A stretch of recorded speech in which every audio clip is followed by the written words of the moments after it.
After a much-needed day off, your Seattle Seahawks were back on the practice field Thursday as they prepare for their first mock game this weekend. What's going on, 12's Jackie Montgomery with your Seahawks Daily. Well, the offensive line will have at least 3 new starters lined up when the season gets underway. And for a position group that relies heavily on building chemistry, it's been an interesting journey as they try to create that camaraderie both on and off the field. It's actually been pretty good. It's been a very weird offseason, not having OTAs, not having minicamp. Our line is all about camaraderie and chemistry, and not having the access to build that throughout the offseason, a typical offseason. For us to come together and perform the way we have over the last week or so, this week with pads, it's been really good. Guys are really stepping up. I think Damien Lewis is going to be a baller. He's looked really good. Brandon Shells look really good. BJ Finney, Cedric, just a lot of guys. Everyone has filled in and done a great job. And I think, the potential that we have is really good. We just have to keep going. It's a race against the clock, really, just to get them enough reps and get them in situations that can call for them to express whether they know their stuff or whether they don't, whether they can respond really well under the tempo of the game and make the right decisions so they use the right scheme and tactic and identification, all that. It's just time. It's really what we're concerned about. So those guys, we're trying to keep those guys as together as we can and try to predict how it's going to turn out.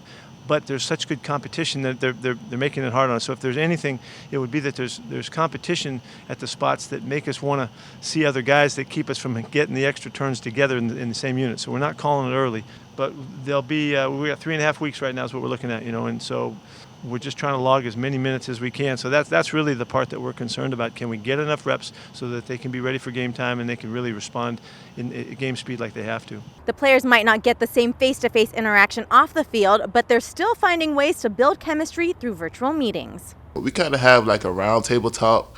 Our Coach Solari, he always asks the guys, tell us something about yourself or tell us what you do to help recover on your off day or just tell us what you did on your off day. We have like roundtable talks, just actually just finding out more about each other, and I think that's helping out a lot. We do the best we can. We're all, as far as outside of football, just getting to know each other. Like we're all in group chats. You know what I mean?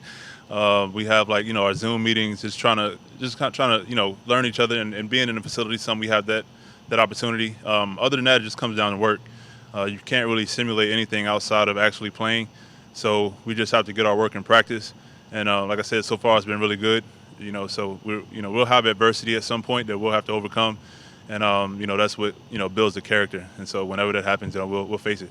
With all the new faces in the offensive line room, the coaching staff looks to veterans like Duane Brown and Mike Upati for their leadership. We lean on the leadership more so than ever. They got to take guys under the wings. They got to have lunch with them. They got to talk it through, and they got to look after them more so. Even to the point where Duane gets fewer reps, so other guys can get turns because we know he knows what he's doing. Same with Mike Upati. He's helping us out. BJ Finney's had more experience than some of the other guys. Brandon Shell is a guy where we think what we've seen on film has shown up already. We think we got a pretty good evaluation on him already. That helps us, but it is a calling. This whole thing is a calling for everybody to work together. It's for being a great teammate, and that means you're helping others do well. And so, more so than ever, in an accelerated pace, with less opportunities, all of that is really what we're dealing with. I've been talking a lot to Duane Brown. He's been helping me a lot whenever I have questions or wherever I feel kind of foggy about anything. He kind of helps me. He guides me along the way, tells me what to do. I'll just embrace it every year, try to add something to it and do a little bit more. And this year has been more pivotal. Again, we have so many new faces in our room. You have a young team, so. And we haven't had the typical offseason, so the leadership aspect and then that role for me has grown some. And like I said, I embrace it, and it's been great so far. Now that the pads are on and the offense and defense are finally going head-to-head, Brown has had high praise for the Seahawks' third-round draft pick, Damien Lewis. I have to say Damien Lewis.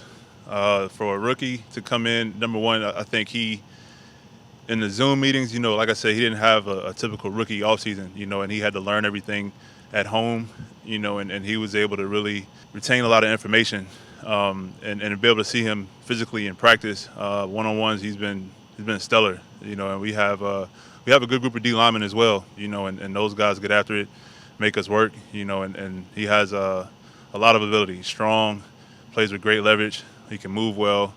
So that's been probably the biggest. So like I said, we have a lot of guys that have been standing out, but from him stepping in as a rookie, his first NFL action, he's been the guy for me. Well, another player who's received a lot of praise is offensive tackle Brandon Shell. Pete Carroll even said he might be his favorite acquisition of this offseason, which is pretty big when you consider the names that we've brought in so far. Well, don't forget you can always find the latest right here on Seahawks.com. Make sure you keep it logged on.